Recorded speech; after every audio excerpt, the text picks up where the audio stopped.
আজকে সকাল থেকে উঠে খুব এক্সাইটেড ছিলাম, আজকে আমার বিয়ের অ্যালবামের সফট কপি আসবে, তাই ভাবলাম চটচট করে কাজ সেরে নিই আর কিছু অর্ডার দিয়েছি তোমাদের শেয়ার করি। এইগুলো তো প্যাকেট সিস্টেমে দিয়েছে, এবার দেখি ভেতরে কেমন বেরোয়।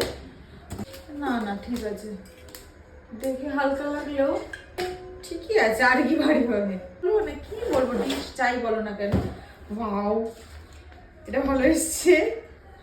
এইসব কাচের তো একটু ভয় লাগে, বাট এটা খুব সুন্দর এসছে। দেখো একটা, এবার যাই এগুলোকে সব জায়গা মতন সেটেল করি, কারণ এটা তো কেনাকাটিগুলো দেখে সোজা চলে এলাম রান্নাঘরে, কারণ আজকে দুপুরে মেনুতে ছিল চিলি চিকেন আর তার সাথে ফ্রাইড রাইস।